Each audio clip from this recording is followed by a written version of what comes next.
we have Ben Shapiro being transphobic Okay, meanwhile, about Dylan Mulvaney and Caitlyn Jenner. in the social politics sphere, a fight has now broken out. I hesitate to characterize what kind of fight. It is between Dylan Mulvaney, who is a dude who believes he is a woman, and Caitlyn Jenner, who is a dude who believes he is a woman.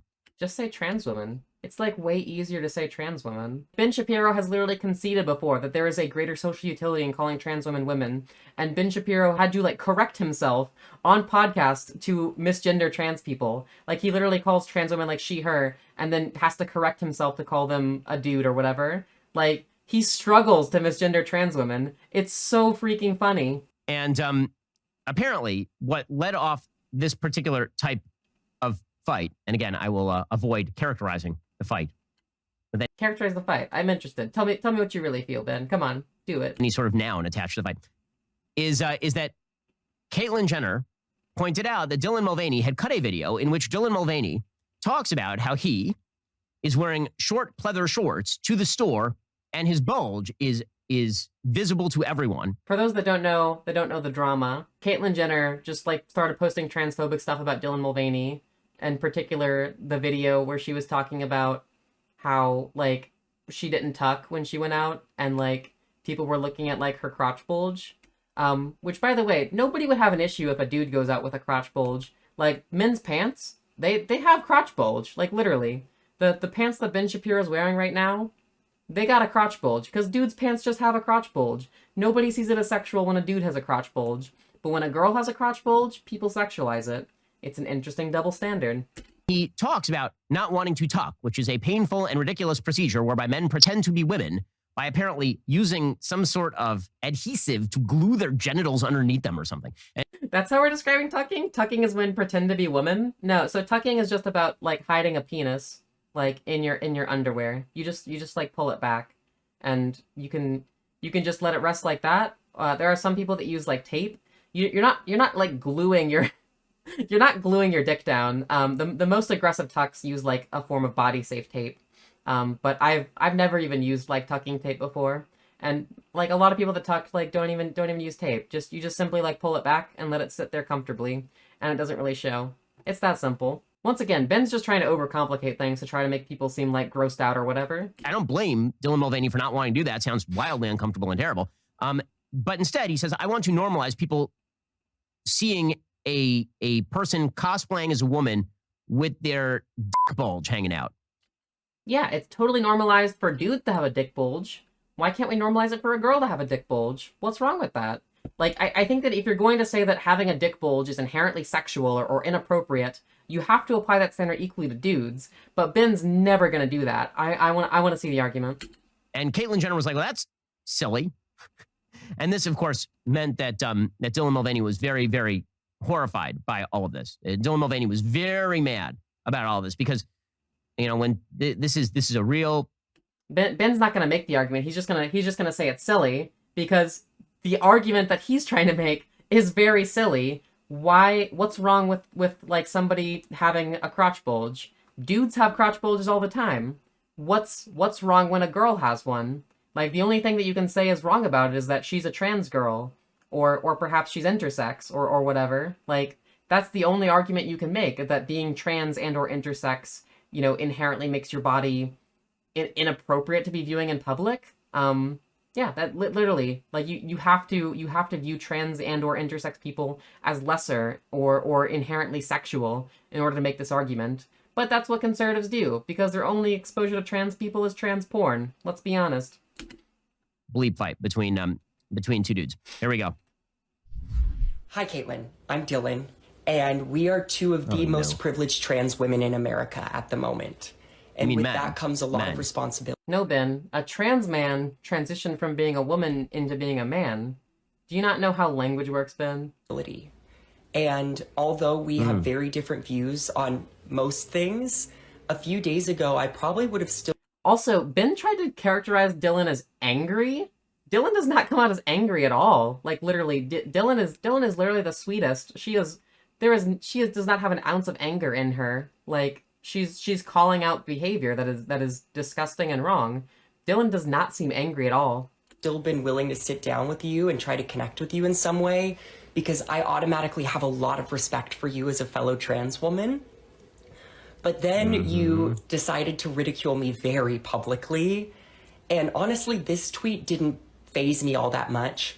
But then this one made me go, not you calling me a he. That is just... Okay, pause it there. So what Caitlyn Jenner tweeted out was that Dylan Mulvaney was talking about his penis. And this apparently is very insulting. You must never notice that Dylan Mulvaney talking about his penis makes him a dude. Caitlyn Jenner, as a trans woman, misgendering Dylan as a trans woman is hypocritical, degrading, and quite frankly disgusting. Being transphobic against a fellow trans person, that's awful. Why would Caitlyn do that? Why would Caitlyn tear down another trans person and specifically commit transphobia against another trans person? That is very strange, you know? Caitlyn Jenner's not allowed to notice that. And Dylan Mulvaney's very, very upset at Caitlyn Jenner about it. I don't think Dylan has any problem talking about, say, like, a penis bulge existing. The problem is that Caitlyn Jenner is misgendering Dylan as a fellow trans person. That's the problem. Why would a trans person misgender another trans person? Intentionally. That's what's crazy about this. It's not that they're talking about the existence of a penis bulge, because that's fine. We can talk about the penis bulge discourse. The problem is the misgendering from a trans person. About all of this. I mean, it is upsetting stuff. But then you didn't stop there. You said there is a difference between acceptance and tolerance, and normalizing exposing your genitals in a public way and a public place. I do not support that at all in the slightest. Dylan ... Congrats, you're trans with a penis. Girl, you're making me sound like I'm some creepy flasher exposing myself. Is it exposing yourself to have a dick bulge? Because there are dudes with dick bulges all the time. Are they exposing themselves by having a dick bulge? Not at all. Like, this is the argument that we need to be making here. That's not exposing themselves. That's just they have a certain body part, and sometimes it shows a little bit through clothes. Same thing with boobs. Is wearing a bra exposing yourself because people can tell, oh, she's got boobs underneath? That's not exposing yourself. You're specifically covering it up. It's just, that's how bodies are shaped. Sometimes things show through clothes a little bit. Yeah. Yes. Yeah, that is what he's making it sound like, because you are literally filming a video about your crotch bulge. So yeah, that would be the thing. I love that we're all supposed to pretend that we now live in a world of normalcy. This is all super normal, guys. Things are going amazing.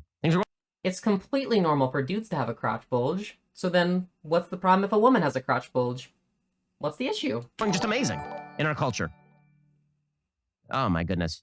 This does raise a fairly significant topic, actually. The significant topic is David French, a person with whom I'm friendly. He tweeted out about a day ago, quote, "If you go back to the late 90s and early 2000s, religious liberty was far more tenuous than it is now. After more than a decade of religious liberty victories, securing key goals of the religious liberty movement, do Christians feel more secure? Why not?" I mean, the answer is pretty obvious. Okay, the legal victories in court are correctives to malaction in the public sphere. A legal victory in court happens after the government discriminates against you. Then you have to go to court and you have to spend hundreds of thousands of dollars elevating that to the Supreme Court to get people to leave you alone. Is that a victory for Christians? So, for example, if you... Wait, what are we talking about now? How is this relevant? We're talking about, like, Christians going to the Supreme Court to get more rights than they already have? What, like, in what ways are Christians discriminated against? In what ways do they need to gain rights from court battles? This doesn't make sense. And what's the relevance here? The baker over in Colorado, and you're every week somebody comes in and says you're violating discrimination law by not baking a trans cake or baking a same-sex marriage cake or baking a Satanist cake, and you get sued like every 2 minutes. Bakers get sued every 2 minutes for not baking the gay cake. Shoot, if only that were actually happening. But no, let's extrapolate back to the civil rights movement. Imagine being a baker, and you decide, I'm a good racist Christian. I do not want to make a cake for a black couple. That goes against my personal beliefs. That goes against my religion. I'm not going to bake the cake for black people. Isn't that kind of fucked up? Like, it's totally messed up. You should not be able to discriminate against people along the lines of protected characteristics. things that they don't really have like a choice in being. And you don't really have a choice over your sexuality. You don't really have a choice over your gender identity. Those things are innate.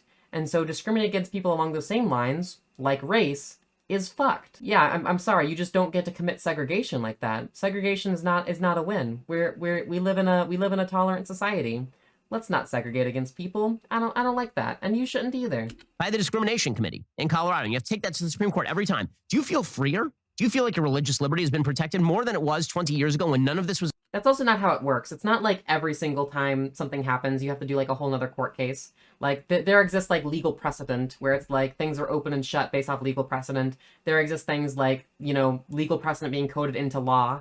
So you don't have to like do a court case every single time. It's more so like there is one large court case which kind of determines what the precedent is, what the legal standard is that goes to the Supreme Court.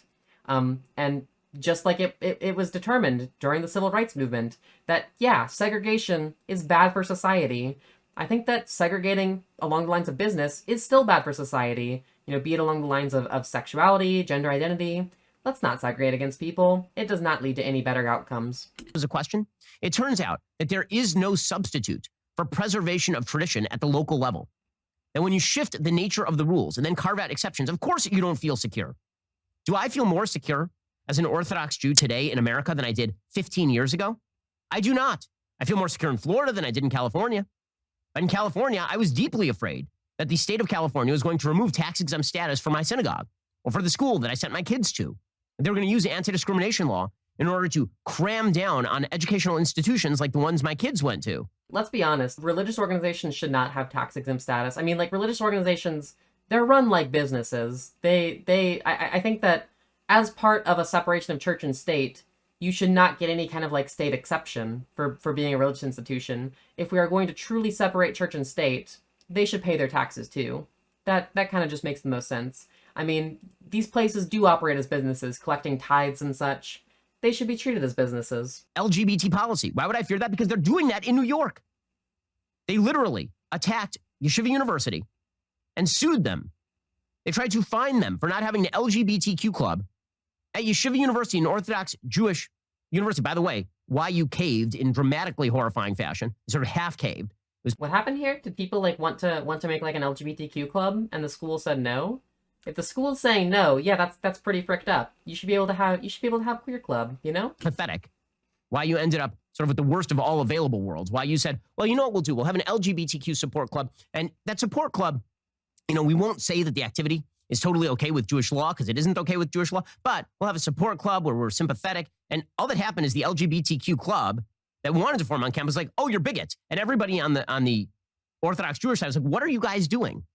It's one thing to say people are struggling with issues. It's another thing to glorify the identity as a separate identity, which runs directly counter to all religious thought. Being LGBTQ runs directly against all religious thought. That's kind of crazy, especially given that, like, ancient Jewish societies like legally and socially recognized more than two genders. Like, they legally and socially recognized at least 6. And you could even transition into some of these genders, such as like being a eunuch. You could literally choose to transition and to be a eunuch. There are certainly analogies you can draw to, being transgender, just like kind of the ways in which gender was viewed in Jewish societies. And as far as like being gay, I think it's pretty clear that these ancient texts are not talking about consensual homosexual relationships. They're talking about hierarchical relationships between men and boys, and that's not okay. Like, we can figure out why these things are not okay. It's for being non-consensual and predatory and hierarchical. That's the issue. So I don't think you can actually make the argument that like being LGBTQ runs contrary to all religious belief in say Judaism or Christianity. There is no such thing as a monolith of beliefs within any religion. There are sects of the religion that don't believe in that. And so at a Jewish college, they should allow for a diversity of thought, allow for a diversity of discussions. And so if an LGBTQ club wants to form, they should be able to do so. Like, literally. I think that it's important that the college supports diversity of thought. And a college trying to like ban like an LGBTQ club, that doesn't make any sense. They should be allowed to meet. They should be allowed to, have their space just as any other club would. You should not discriminate against a club along the lines of protected attributes. Like, imagine if there was like, say in like a Mormon college, like black students wanted to form like a black club. back when like Mormons weren't like really cool with like black people. It'd be pretty shitty if like the Mormon college was like, no, you can't have a black club. As soon as you extrapolate this argument to, you know, other instances of religious discrimination, it does not hold at all. So shame on YU for doing that. But again, this goes back to the broader point. If you're wondering about discrimination against religion in American public life right now, we have 20 plus states in this country that say that if your child is... Wait. Is the religious discrimination we're facing where my Jewish school can't ban the queer club from forming? That's how you're being discriminated against because you can't discriminate against someone else? That's not discrimination. gender confused and you bring them to a therapist and the therapist says, you might be a member of the sex that you actually are a member of the sex of, and you might want to wait it out. That this could amount to some form of conversion therapy. And then you wonder why religious people feel abused? The religious discrimination we're facing is that states are banning conversion therapy. I'm being discriminated against along the lines of religion because my state says that I can't do conversion therapy on my gay kid or my trans kid. What the frick? Conversion therapy is literally a form of psychological abuse. States should be banning psychological abuse. Especially, they should not allow licensed therapists to perform psychological abuse on children. If your religion believes in psychologically abusing children, I think that the state should be able to stop that from happening. If you like take them to a government-sponsored licensed therapist, they should be able to say, "Oh, no, actually, we don't do mental abuse here. We don't do that. We're not about that." Why their religious liberty protections aren't sufficient? The answer is they aren't sufficient because the status quo ante was there's an expectation that parents would be able to raise their kids in peace with traditional ideas like boys and girls exist. And now that has been exploded. Guys, I guess we don't believe that boys and girls exist. That's crazy. Who is saying that boys and girls don't exist? That is such a hilarious straw man. And the substitute has been a society that suggests that boys and girls don't exist. And maybe if you're religious, we'll let you carve it out because you're kind of a bigot, but you are. Who is saying that boys and girls don't exist? That's such a funny argument. That's such a funny straw man. Are religious. And you wonder why Christians feel bad. That's why Christians are not feeling safe these days. Christians don't feel safe these days because they can't perform conversion therapy on their kids in 20 states? That's your argument? That's literally insane. Christians don't feel safe because they can't take their kids to be psychologically abused in order to make them stop being gay? That's your argument? That is literal insanity. I'm actually in awe that that's literally the argument. That is completely insane. This video was more insane. Also, what did that have to do with Dylan Mulvaney? This was in the video about Dylan Mulvaney, and then he just goes into Christians and Jews are being discriminated against because they can't perform conversion therapy on their gay and trans kids anymore. That's why woman with bulge is a bad thing for society, because I can't perform conversion therapy on my kids anymore. That is unhinged. I don't think I've seen a more unhinged Ben Shapiro video than that. And this was literally like 6 hours ago? This was 6 hours ago, and this is like some of the most unhinged stuff I've ever seen.